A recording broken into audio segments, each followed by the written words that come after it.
হঠাৎ যখন খামারির ফোন বাসায় যাওয়ার পর স্ক্রিনে যে রোগীটি দেখতে পাচ্ছেন এটা হচ্ছে অ্যাক্টিনোমাইকোসিস একটি রোগী।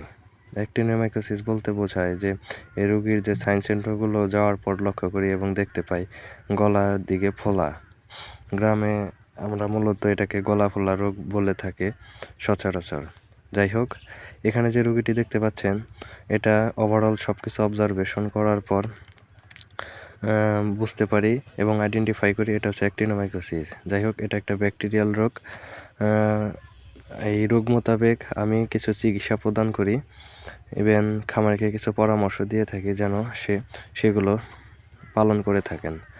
ইভেন আপনার বাসায় যখন গরু ছাগল যাই পালন করেন না কেন, পোষা প্রাণী সবসময় খেয়াল রাখবেন সে সকাল থেকে বিকাল পর্যন্ত তার মুভমেন্ট এবং খাওয়া দাওয়া, এটা আমি বরাবরই বলে থাকি। ইভেন আরেকটা বিষয়ে পরামর্শ দিয়ে থাকি, সেটা হচ্ছে নিয়মিত কৃমির ডোজ এবং লিভার টনিক খাওয়ানোর জন্য।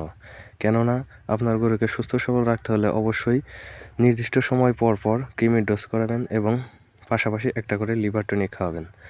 এবং কি আপনার বাসায় পালিত পোষা প্রাণী যাই হোক না কেন, যদি কখনো মনে হয় সমস্যা, অবশ্যই একজন রেজিস্টার্ড ভেটেরিনারিয়ান ডাক্তার মোতাবেক চিকিৎসা নেবেন এবং পরামর্শ মোতাবেক লালন পালন করবেন।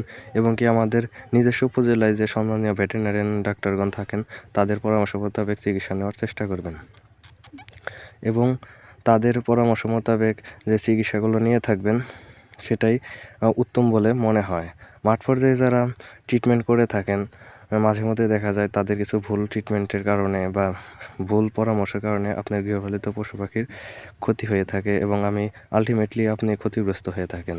এজন্য অবশ্যই একজন ভেটেরিনারিয়ান ডাক্তার মোতাবেক চিকিৎসা এবং পরামর্শ মোতাবেক আপনার গৃহপালিত পশু পাখি লালন পালন করবেন। ওভারঅল আপনাদের যদি কখনো সমস্যা হয় অবশ্যই যোগাযোগ করবেন, যে কোনো চিকিৎসা সম্পর্কে পরামর্শ এবং ফ্যাটেনিং হোক, এভরিথিং যাই হোক না কেন, এবং সঠিকভাবে লালন পালন